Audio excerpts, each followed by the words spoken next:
The Secret Garden by Frances Hodgson Burnett. Chapter 6. There was someone crying. There was. The next day the rain poured down in torrents again, and when Mary looked out of her window the moor was almost hidden by grey mist and cloud. There could be no going out today. "What do you do in your cottage when it rains like this?" she asked Martha. "Try to keep from under each other's feet, mostly," Martha answered. There does seem a lot of us then. Mother's a good-tempered woman, but she gets fair moithered. The biggest ones goes out in the cowshed and plays there. Dickon, he doesn't mind the wet. He goes out just the same as if the sun was shinin'. He says he sees things on rainy days as doesn't show when it's fair weather. He once found a little fox cub half drowned in its hole, and he brought it home in the bosom of his shirt to keep it warm. Its mother had been killed near by, and the hole was swum out, and the rest of the litter was dead. He's got it at home now. He found a half-drowned young crow another time, and he brought it home too, and tamed it.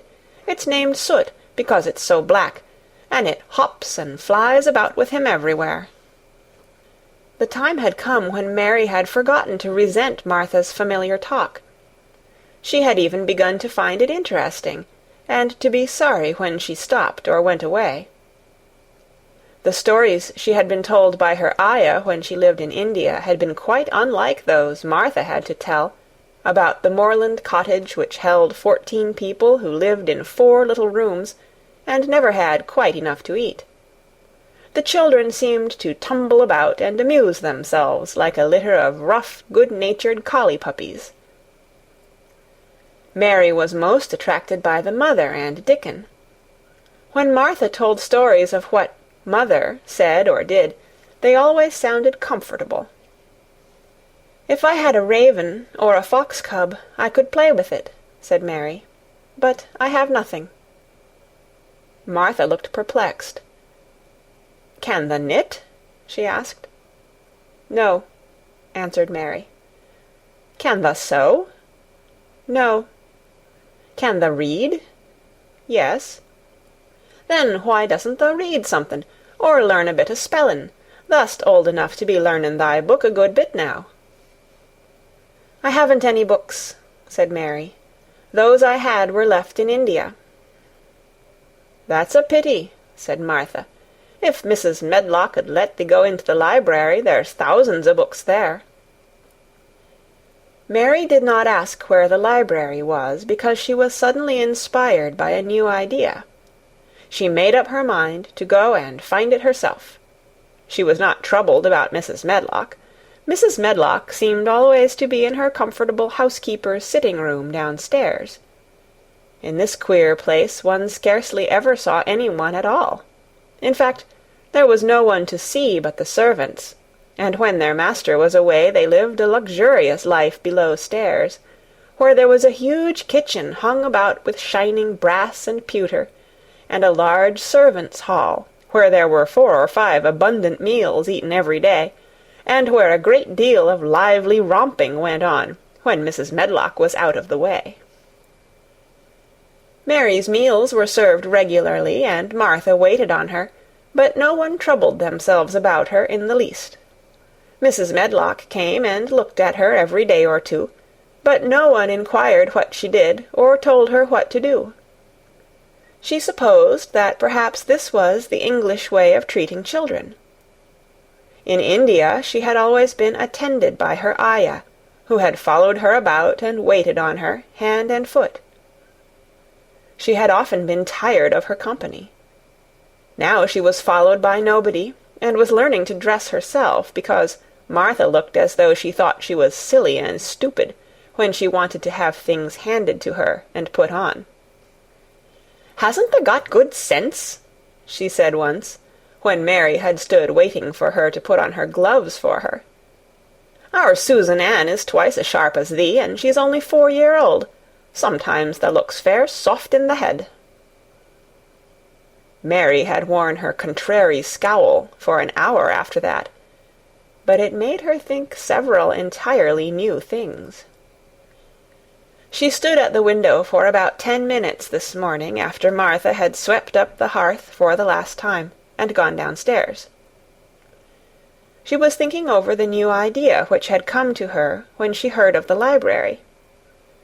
She did not care very much about the library itself, because she had read very few books, but to hear of it brought back to her mind the 100 rooms with closed doors. She wondered if they were all really locked, and what she would find if she could get into any of them. Were there 100 really? Why shouldn't she go and see how many doors she could count? It would be something to do on this morning when she could not go out. She had never been taught to ask permission to do things, and she knew nothing at all about authority, so she would not have thought it necessary to ask Mrs. Medlock if she might walk about the house, even if she had seen her. She opened the door of the room and went into the corridor, and then she began her wanderings. It was a long corridor, and it branched into other corridors, and it led her up short flights of steps, which mounted to others again. There were doors and doors, and there were pictures on the walls.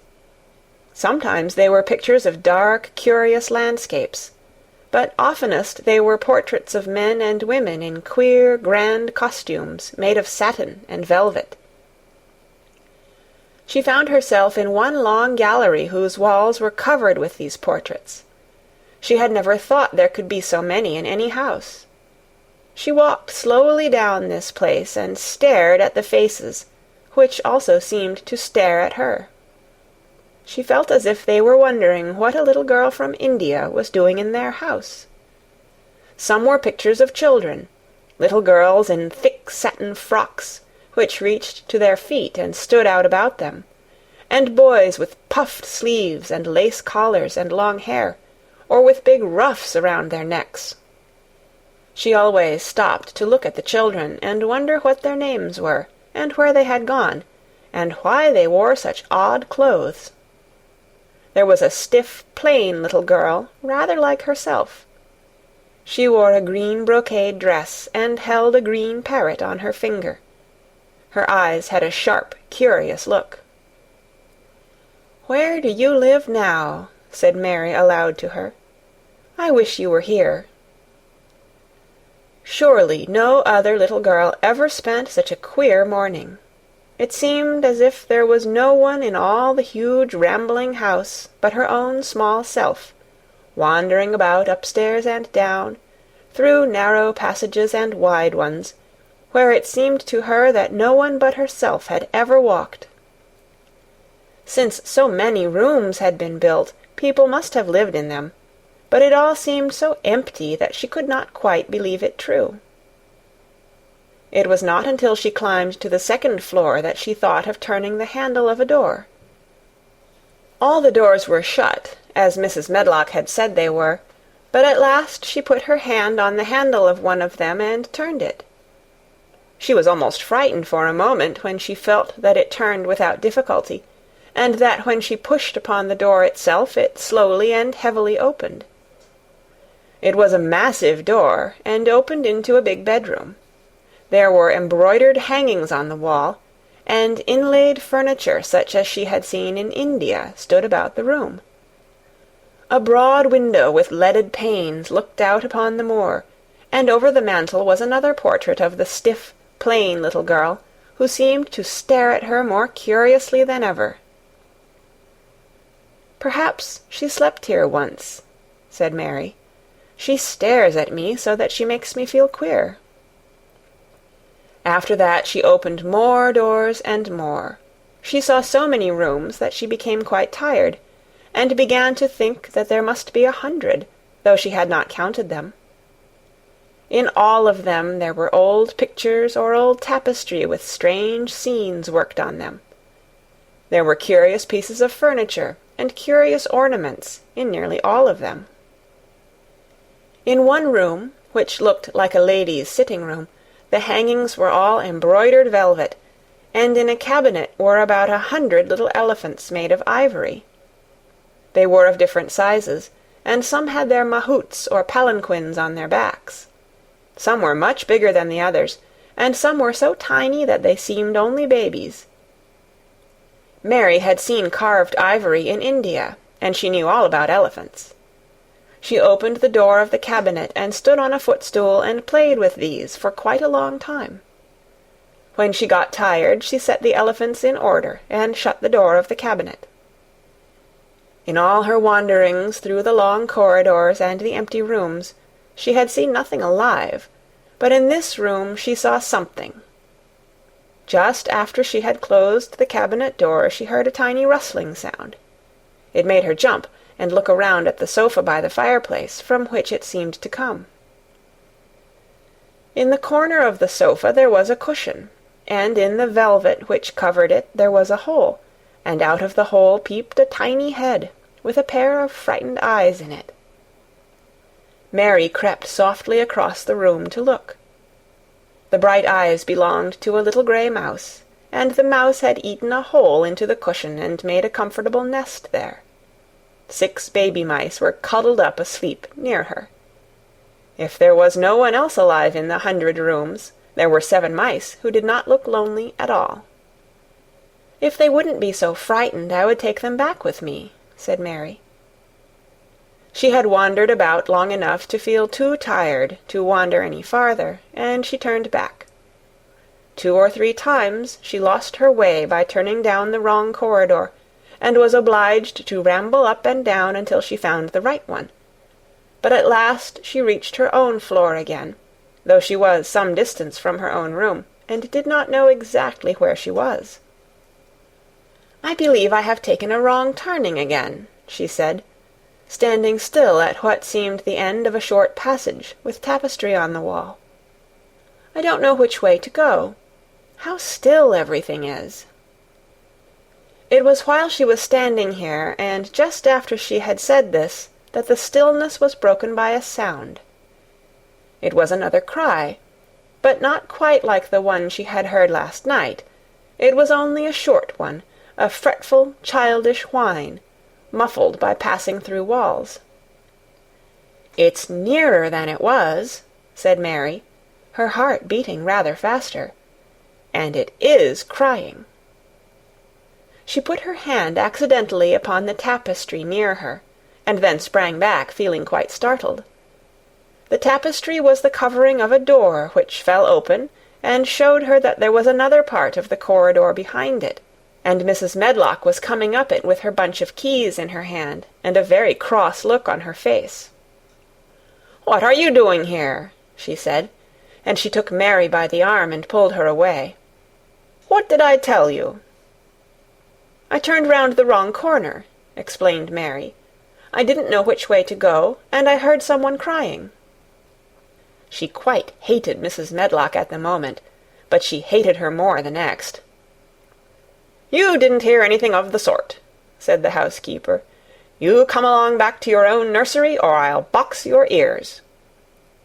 And she took her by the arm, and half pushed, half pulled her up one passage and down another, until she pushed her in at the door of her own room. "Now," she said, "you stay where you're told to stay, or you'll find yourself locked up. The master had better get you a governess, same as he said he would. You're one that needs some one to look sharp after you. I've got enough to do."